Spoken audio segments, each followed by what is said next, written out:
Hello from the Computing Conference 2018 in lovely London, and I'm joined by Ed Pyzer Knapp. Hi Ed, how are you feeling today? Hi, great, thank you. Good, and how's the conference so far for you? Conference is brilliant, really interesting. I've seen a lot of new things, which really? is very And exciting. what stood out for you? I think just the breadth of different applications. So we've seen things from finance to poetry to some more methodological applications, which is really brilliant and interesting to see. Nice, that's good to hear. And more to come over the next couple of days. You have a PhD from the University of Cambridge, and then you went to Harvard to lead the Harvard Clean Energy Project. Could you tell me a little bit about that? What exactly was that? So I did my PhD in chemistry, weirdly enough, and when I moved over to the States, I joined this thing called the Harvard Clean Energy Project, which was actually working with IBM, which is kind of prescient because I now work for IBM. But what we did there was we used distributed computing. So imagine a network of hundreds of thousands, and it was hundreds and thousands of laptops, all connected up, all doing amazing things like quantum mechanics to try and discover the next generation of solar cells. And in order to power that, we realized that we needed to be much smarter about how we did things. So that's what got me into AI, which eventually led me to where I am today. And where are you today? So I lead the machine learning and AI research team in IBM Research UK, and we specialize in finding AI solutions to real-world industrial problems. Right. I'm fascinated by the hundreds of thousands of laptops. Were they all in one place, or were they? They were distributed across the world. Anybody could choose to sign their laptop up. Yeah. And it was a brilliant volunteer computing event. It still goes on today. The Harvard Clean Energy Project is sadly no more, but all good things come to an end. Yeah. And are there any good results that you managed to achieve? So yes, we managed to achieve a lot. I mean, apart from anything else, we screened virtually 3.5 million potential compounds, which is pretty impressive, with 350 million quantum mechanics calculations, which would, if we had one computer doing it, we would have had to have started it going before the Romans invaded Britain. Wow, so that's a good perspective then. You made the cross across the pond again to be in the UK. What are you working on at the moment? So I mean, I'm working on a bunch of sort of different things, some of which are more, I would say, obviously connected. So I still do a lot of applying AI to chemistry, drug design and drug discovery or something. But also I do a lot of fundamental work, and that's what I've actually come to the conference to talk about today, which is a thing called Bayesian optimization, which is sometimes called AI for AI, because it's AI that you can use to optimize your other AI methods to make sure that they're automatically constructed as well as they could be. And what is the impact if that research is successful, or if you manage to implement it?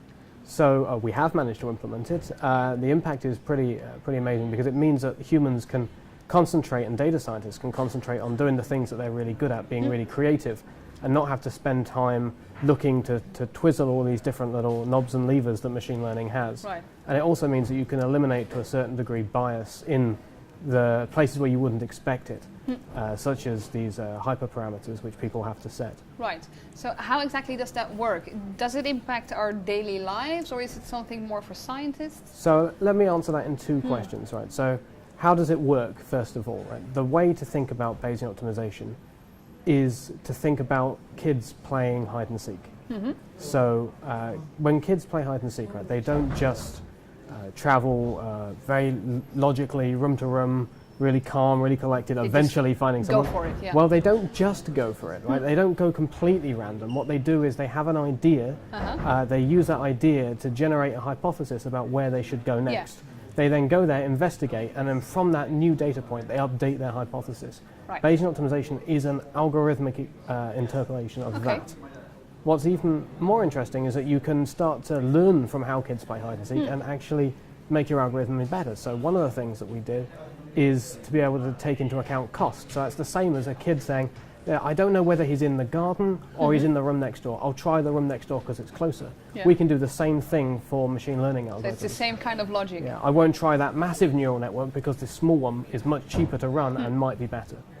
And our daily lives, the impact on that, where can we find this? It can be applied anyway. It's what's called a black box optimizer. It doesn't actually care what it's optimizing. Okay. So anything you can describe by parameters and have some kind of fitness function, you can optimize with this. So we've had examples of speeding up high-performance computing code, but also helping scientists design their experiments better. Also designing aerofoils for with engineers. So how do you make something which is more efficient as it flies through the air? So it's applicable in a broad field of It's an extremely activities. applicable and broadly impactful technique. Oh, that's good. Where do you think it's going over the next couple of years? So one of the questions that I actually posed in my presentation was, well, if this is so great, why isn't all optimization Bayesian?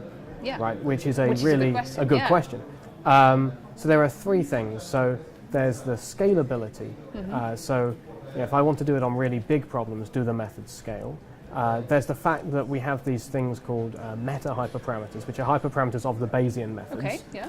And that, if you get them wrong, they can really be detrimental down the road, right? Garbage in, garbage out. And the third is a lack of really standard software.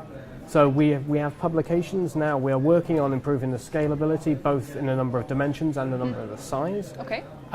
What I talked about today was about fixing the meta hyperparameter problem. So we actually have now a version that knows what it doesn't know and uses that to be able to explore when it is unsure about things and exploit its knowledge when it is really sure it's got the right answer. It's learning to learn.